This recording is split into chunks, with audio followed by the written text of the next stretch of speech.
Match topic ముందు వెళ్ళే ముందు ఒక చిన్న విషయం, ఒకటి అంటే రెండు విషయాలు ఉంటాయి. ఒకటి వచ్చేసి ఇరాన్ పైన అమెరికా ప్లస్ ఇజ్రాయెల్ దాడి చేస్తుంది. So nuclear programme it is safe for అలాగనుకుంటున్నారు, బయట దేశాలకు అది హార్డ్ అని వీళ్ళు అనుకున్నారు. ప్లస్ ఇంటర్నల్గా ఆయిల్ పైన ట్యాక్సెస్ కానీ, సో పాలిటిక్సే కానీ, జియోగ్రఫికల్ ఎఫెక్టే కానీ, ఇవన్నీ కలిపి America so tug of fight war start చేసింది. So Khamenei who is the supreme for Iran నిన్నటితో చనిపోవడం జరిగిపోయింది అమెరికా చేసిన దాడిలో. ప్లస్ దుబాయ్లో కూడా సో బాంబుల వర్షం, సమ్ వీడియోస్ ఐ సీన్. ఇది ఒక హ్యూమన్ లైఫ్కు థ్రెట్ లాంటిది, చనిపోవడం జరుగుతుంది. సో ఇప్పటికైనా అందరికీ నేను యుద్ధాలు ఆపిన అని డొనాల్డ్ ట్రంప్ ఒకసారి సామాన్య విమానం మీద ఎఫెక్ట్ పడకుండా ఈ యుద్ధాన్ని వేరే విధంగా ఏదైనా సో ఫైనాన్షియల్ విధంగానైనా ఇంకా ఏ విధంగానైనా వేరే కోణంలో ఆలోచించి డెసిషన్స్ తీసుకుంటే బెటర్. ఎఫెక్ట్ చేయాలంటే ఓన్లీ వార్ వల్లనే కాదు, డిఫరెంట్ కైండ్ ఆఫ్ థింగ్స్ వల్ల కూడా ఎఫెక్ట్ చేయొచ్చు. ఇప్పుడు ఏమైపోయింది, ఆ యుద్ధం వల్ల ఎఫెక్ట్ ఏమవుతుందంటే సో ఆయిల్ ట్రాన్స్పోర్టేషన్ కానీ, గోల్డ్ ట్రాన్స్పోర్టేషనే కానీ, ఇంపార్టెంట్ కీ రా మెటీరియల్సే కానీ అదర్ కంట్రీస్కి వెళ్ళేటప్పుడు సో అవి జరగకపోవడం వల్ల ఏమైపోతుంది, సో ప్రైసెస్ ఎక్కువైపోతుంది, డిలే ఆఫ్ టైం ఎక్కువైపోతుంది, ఏదైనా ఇంపార్టెంట్ వర్క్ ఏదన్నా కావాలనుకుంటే ఆగిపోతుంది. ప్లస్ సామాన్య మానవులు దుబాయ్లో చనిపోయినట్టు చనిపోతూ ఉంటారు. ఒక్క యుద్ధం వల్ల చాలా ఎఫెక్ట్స్ ఉంటాయి, ఏదో బాంబులు వేసినాము ఆగిపోయింది అన్నట్టు ఉండదు. సో ఆ ఎఫెక్ట్ కంప్లీట్గా అన్నిటి మీద పడుతుంది. ఇప్పటికైనా ఐక్యరాజ్య సమితి కానీ అదర్ కంట్రీస్ శాంతి గురించి ట్రై చేసి యుద్ధాన్ని ఆపితే అని నేను అనుకుంటున్నా, మనస్ఫూర్తిగా కోరుకుంటున్నా. Human life important more than anything. Second, హెలిసా అలీ is Australian captain for ODI. రీసెంట్గా నిన్ననే ఆమె ఓడిఐస్ కూడా రిటైర్మెంట్ ఇచ్చింది. She's a complete 8 world champions, like world కప్సే కానీ T20సే కానీ. So she's a complete dominate player. ఆస్ట్రేలియాని ఆ స్టేజ్కి తీసుకొచ్చింది. So all the very best for in future assignment of హెలిసా అలీ, because I also personally seen that playing fantastic from last 10-15 years. Plus ఇంకొక విషయము, ఇండియా ఆస్ట్రేలియాలో 3 ఓడిఐలు ఓడిపోవడం జరిగింది.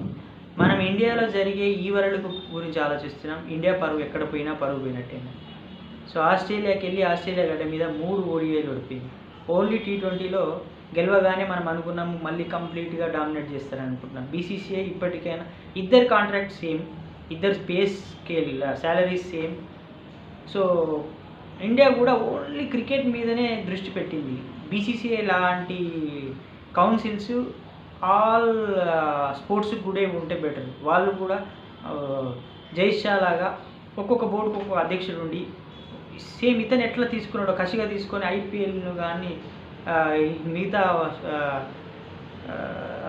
వరల్డ్ కప్స్ని కానీ ICC వరకు వెళ్ళిపోయినాడు. సో మిగతా స్పోర్ట్స్లో కూడా మనం కూడా ఒక్కొక్క డైరెక్టర్ ఎంచుకొని ఆ స్పోర్ట్స్ పైన టైం కేటాయించి డబ్బులు కేటాయించి సో హాకీని, వాలీబాల్ను, ఫుట్బాల్ను, సో చెస్ను ఇలాంటి కైండ్ ఆఫ్ థింగ్స్ని కూడా పైకి తీసుకొస్తే ఆ స్పోర్ట్స్కి కూడా అంతే value. Because we have a population of 1.4 billion, 140 కోట్ల జనాలలో ఓన్లీ ఇండియాకు క్రికెట్ మాత్రమే ఇష్టం అన్నట్టు ఉంటే సో మనం ఇంకా ఒలింపిక్స్లో అందరిలాగా ఒక 200 మెడల్స్ 300 మెడల్స్ కొట్టలేము.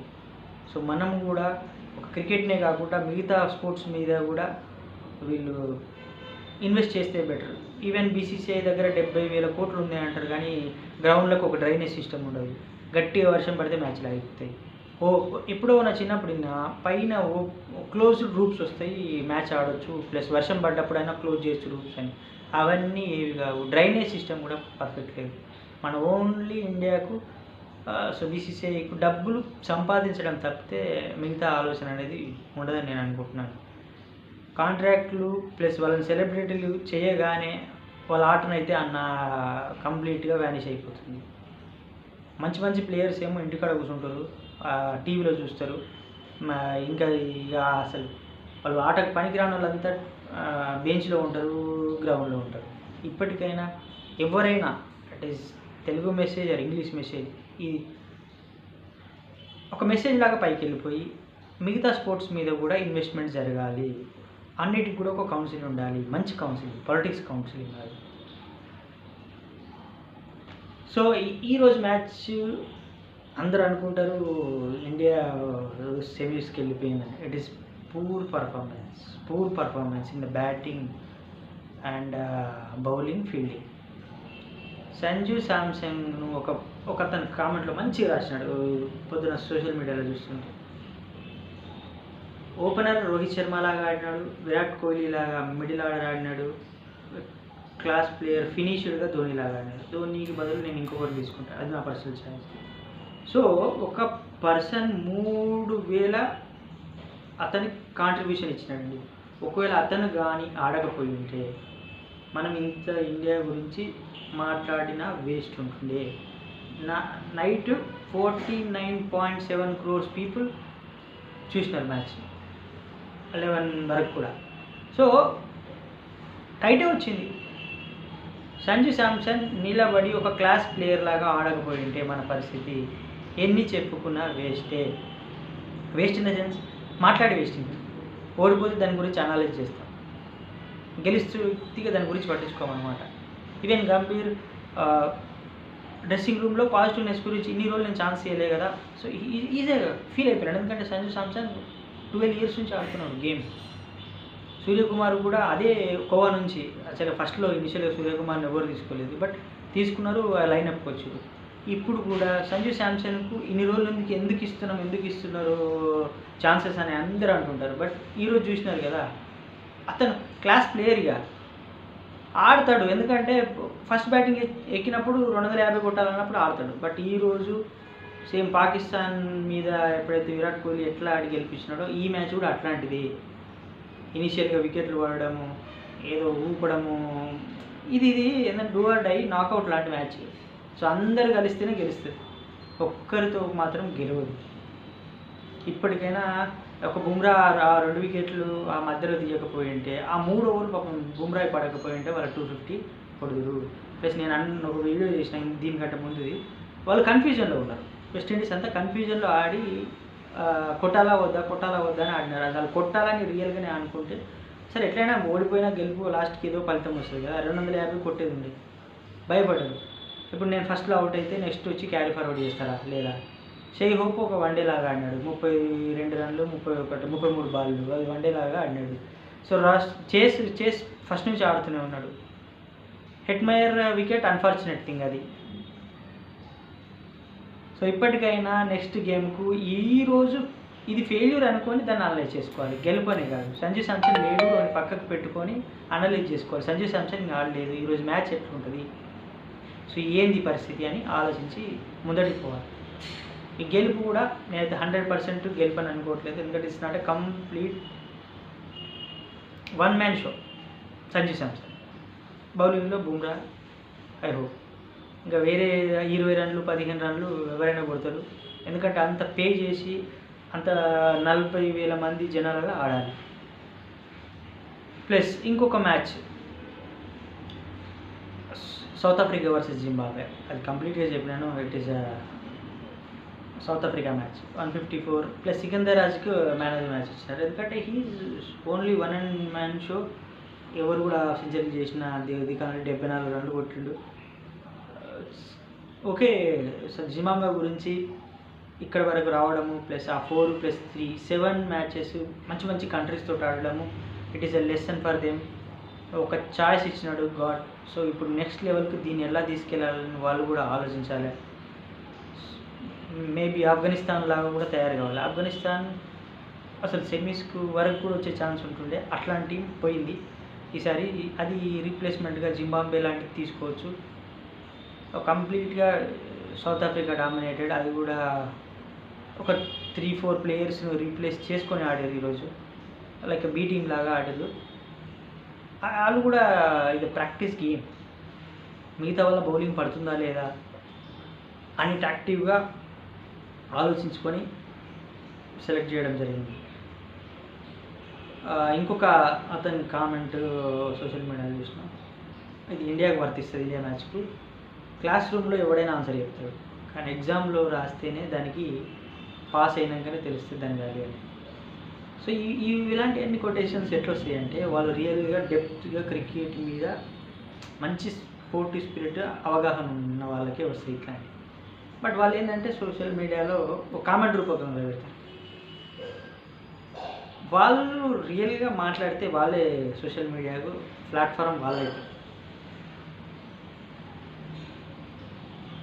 సో యువతకు గురించి మాట్లాడడానికి, సో మీ పిల్లల్ని కూడా మనం పొలిటిక్స్ మీద మన మైండ్ను డైవర్ట్ చేసి పిల్లలను స్పోర్ట్స్ మీద డైవర్ట్ చేస్తే నెక్స్ట్ జనరేషన్ టెక్నాలజీస్ మీదనే ఉంటుంది, స్టడీస్ మీద తక్కువ ఉంటుంది.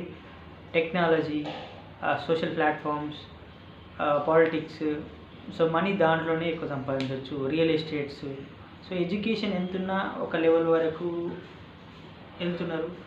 So even we done PGs లేకపోతే సమ్ ఎంటెక్స్, ఇంకా పిహెచ్డీస్, వాళ్ళ శాలరీస్ వచ్చేసి ఇనిషియల్గా 12,000 నుంచి దాదాపు 2 లక్షల వరకు చేరుతారు. అదే politician per 5 years 50 crores or 100 crores. ఒక మినిస్టర్ 1000 crores. సో మన జీతాలు ఏడా చదువుకొని ఇంత దూరం వస్తే.